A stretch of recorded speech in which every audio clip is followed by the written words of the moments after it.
نوح علیہ السلام کی قوم پر جب عذاب آ رہا تھا 950 سال تبلیغ فرمائی حضرت نوح علیہ السلام نے، اور ان کی قوم سرکش رہی، اور آپ جب ان کو ڈراتے عذاب الہی سے تو وہ مذاق اڑاتے ہیں۔ فَأْتِنَا بِمَا تَعِدُنَا، جس چیز کا تم وعدہ کرتے ہو لا کر کے دکھاؤ عذاب کیسا ہوتا ہے۔ تو حضرت نوح علیہ السلام نے اللہ کی بارگاہ میں عرض کیا کہ مولا یہ میری ہر گھڑی ہجو کرتے ہیں اور چیلنج کرتے ہیں عذاب کے لیے۔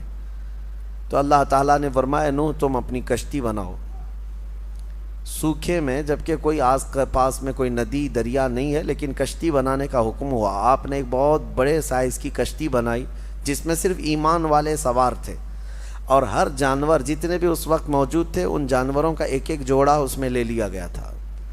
3 منزلیں کی وہ کشتی تھی، لکڑی کی بنائی ہوئی۔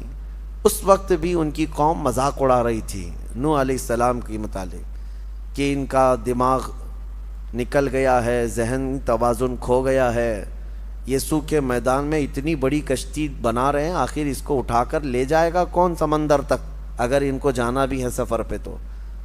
لیکن اس کے بعد وہ دن آیا جو عذاب الہی کا تھا، بارش شروع ہوئی، اور بارش کے متعلق قرآن میں اللہ فرماتا ہے ہم نے آسمانوں کے سارے دروازے کھول دیے اور زمین کے سارے سوتے پھاڑ دیے۔ زمین بھی پانی اگل رہی تھی، آسمان بھی پانی برسا رہا تھا، یہاں تک کہ پانی بھرتا گیا، روئے زمین پر کوئی پہاڑ بھی باقی نہیں رہا جو ڈوبنے سے باقی رہا ہو، سب ڈوب چکے تھے۔ اب اس میں حضرت نوح علیہ السلام کی بیوی نافرمان تھی، کافرہ تھی۔ حضرت نوح علیہ السلام اللہ کے نبی ہیں، لیکن بیوی ان کی سرکش تھی، نافرمان تھی، کافروں کی مدد بھی کرتی تھی۔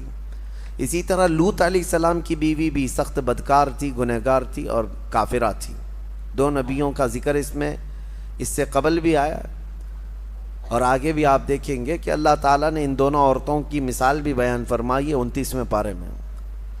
حضرت نوح علیہ السلام کی بیوی ان پر کبھی ایمان نہ لائی، اور ان کا ایک بیٹا تھا حضرت نوح علیہ السلام کا، وہ بھی آپ پر ایمان نہیں لایا۔ اب جب بارش آنے لگی بہت تیز اور پانی بھرنے لگا، کشتی تیرنے لگ گئی، تو ایک پدری محبت ہوتی ہے جس کو کہتے ہیں شفقت پدری، یعنی باپ کی محبت اپنے بیٹے کے لیے ہر ایک کے دل میں کچھ نہ کچھ ہوتی ہے، چاہے کیسا بھی بیٹا ہو۔ تو حضرت نوح علیہ السلام پکارنے لگے اس کو کہ بیٹا آ جا میری کشتی میں تو بچ جائے گا۔